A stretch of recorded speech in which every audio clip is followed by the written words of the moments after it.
ایسی آیت نہیں کہ نہ ہم کسی کو قتل کریں۔ وہ وسیم رضوی کہتا ہے کہ 26 آیتوں کو قرآن سے نکال دیا جائے، کوٹ نہیں بلکہ ساری دنیا مل کر بھی ایک نقطہ نکال نہیں سکتی۔ نقطہ نکالنا نہیں، زبر کی جگہ زیر، زیر کی جگہ زبر بھی بدلا نہیں سکتا۔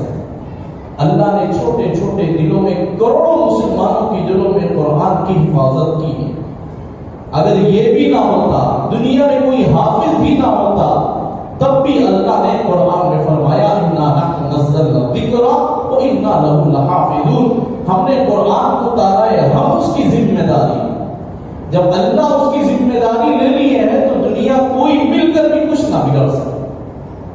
تو میرے دوستو، قرآن کے جو خلاف آواز اٹھاتا ہے وہ کافر ہو جاتا ہے، اس کا مسلمانوں میں قبرستان نہ مسلمانوں کے ناموں میں فہرست میں شمار ہوگا، نہ اسے مسلمانوں کے قبرستان میں جگہ دی جائے۔ میرے دوستو، ایک نقطے کا بھی انکار کافر ہو جاتا ہے، یہاں قرآن کی 26 آیتوں کا انکار کرنے والا۔ میرے دوستو، یہ ایک آدمی ہے، ویسے تو ہزاروں دنیا میں لوگ آئے۔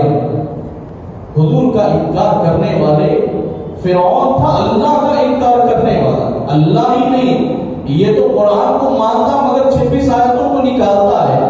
تو وہ انا ربکم الاعلی ہے، میں خود سب سے بڑا اللہ ہوں، میرے سے بڑا کوئی اللہ نہیں ہے، فرعون کہتا تھا۔ پھر اللہ نے اسے غرق کر دیا سمندر میں۔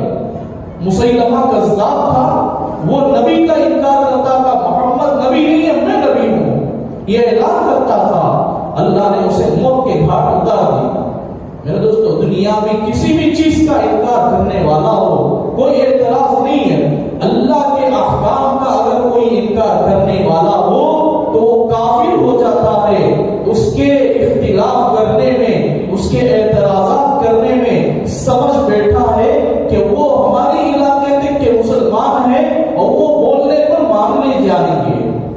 وہ یہ سمجھ بیٹھا ہے کہ چھوٹے سے کنواں میں مینڈک ہے، وہ مینڈک سمجھتا ہے کہ یہی دنیا ہے، جب باہر آئے تو معلوم ہوگا کہ پوری دنیا کتنی بڑی ہے۔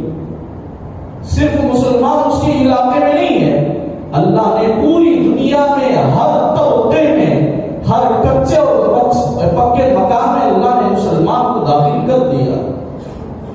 کوئی بگاڑ نہیں سکتا، نہ قرآن کو بدل سکتا ہے، نہ حدیث رسول اللہ کو بدل سکتا ہے۔ علامہ اقبال کے ایک شعر کو بدلا نہیں سکتا تو حدیث اور قرآن کو کیسے بدلا سکتا ہے؟ اللہ ہماری حفاظت فرما۔ ایک فتنہ ختم ہوا تو دوسرا فتنہ شروع ہوتا ہے، ایک فتنہ دبا تو دوسرا فتنہ ابھرتا ہے۔ اللہ ان فتنوں سے ہم سب کی حفاظت فرما۔ اللہ ہماری زبانوں کو ایسے الفاظ نکلنے سے جس سے اللہ اور اس کے رسول ناراض ہو، اللہ ہم سب کی حفاظت فرما۔ صحیح معنوں میں عمل کی اللہ توفیق عطا فرما۔